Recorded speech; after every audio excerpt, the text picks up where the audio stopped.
I'm an environmental health officer at Tameside Council, and I'm going to be talking through what businesses should expect from their food hygiene inspection. The general role of environmental health officers, such as myself, is to provide advice and assistance to food businesses to ensure that they understand how to produce safe food and comply with the law, to inspect food premises, whether that's routinely or following a complaint, and implement any necessary action. It's also to investigate complaints about food or food premises made by consumers, including outbreaks of food poisoning and foodborne disease, and also to enforce legislation that relates to food. Registration of premises used for a food business, whether that's including market stalls, delivery vehicles, and other movable structures, is required by law.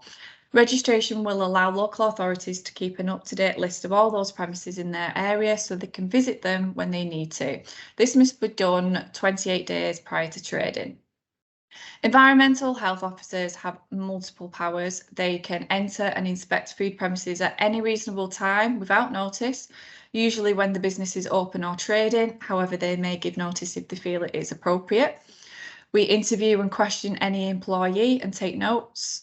We observe workplace activities, take photographs and samples of food, look at documentation and records, including computer records. We ask for assistance from any employee to support an inspection or investigation.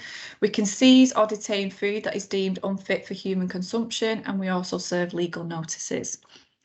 With regards to the inspections, environmental health officers may inspect a food premises as part of a routine planned inspection if a complaint is made or following the serving of a legal notice. Environmental health officers must ensure that food business operators are always made aware of the purpose of an inspection. How often a food business is visited for a routine inspection depends on the type of business and its risk rating, and this can range from every 6 months to every 2.5 years. A business's risk rating depends on the type of food provided and whether it's high or low risk, the scale of production, the condition of the premises, how well the premises are managed, and what was found during previous inspections. An inspection involves looking at the food operation, the activities being carried out, and the food safety management system to ensure the food business operator is complying with the food safety legislation. Specifically, we look at 3 main categories. That's food hygiene and safety, structural, and confidence in management/control systems. Some of the things that we'll look at are as follows. So food safety and hygiene, we look at how hygienically the food is handled, how it is prepared, cooked, reheated, cooled and stored. So that's temperature control, such as your chilled storage, your freezers, temperature monitoring systems. We look at the cleaning, for example, any equipment, surfaces, structure, and all your chemicals. Personal hygiene, your hand washing facilities, personal cleanliness, protective clothing, and also pest control. Any evidence of pest infestation, what your control measures are, and protection of food. For structural, it's the condition of the structure of the buildings, including walls, floors, ceilings, and your drainage, the cleanliness, the layout and whether it's suitable, lighting, ventilation, and waste disposal facilities. For confidence in management, it's how the business manages and records what it does to make sure food is safe, previous record of compliance, the current attitude of the present manager towards hygiene and food safety, technical knowledge and food safety training, documented procedures, and your food safety management systems. You will be given a score for each of these areas. Environmental health officers use guidance to determine how to score each of these areas. These 3 elements contribute to a rating under the Food Standards Agency National Food Hygiene Rating Scheme. These ratings range from a 0, which is urgent improvement necessary, to a number 5, which is very good. Your rating will be based on what is seen on the day of inspection.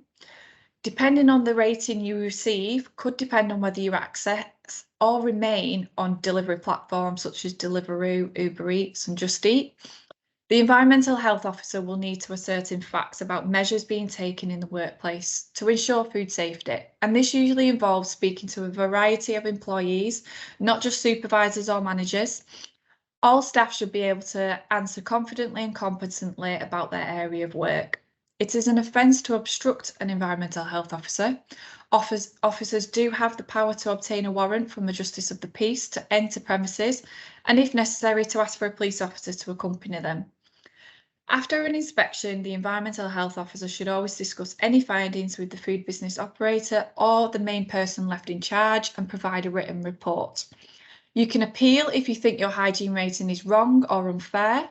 In other words, it does not fairly reflect the hygiene standards found at the time of your inspection, and appeals must be made in writing no later than 21 days following the official notification of your rating. You also have a right to apply for a re-rating with a view to obtaining a new and higher food hygiene rating at any time, provided that you have made the required improvements to resolve the non-compliances identified at the time of inspection, and this will come at a cost of £170. If during an inspection an environmental health officer finds a breach of food safety legislation, he or she can take various actions to try and resolve the problem. If the breach is minor, the environmental health officer may take informal action, such as offering verbal or written advice to the food business operator about what needs to be done to comply with the law. An opportunity will be provided to resolve the problem before formal action is taken. Where there's a serious breach of food safety legislation, an environmental health officer will issue instructions that must be carried out by law, known as legal notices. Officers must always give clear guidance on the difference between informal advice they offer and compulsory action required to comply with legislation. Thank you for listening.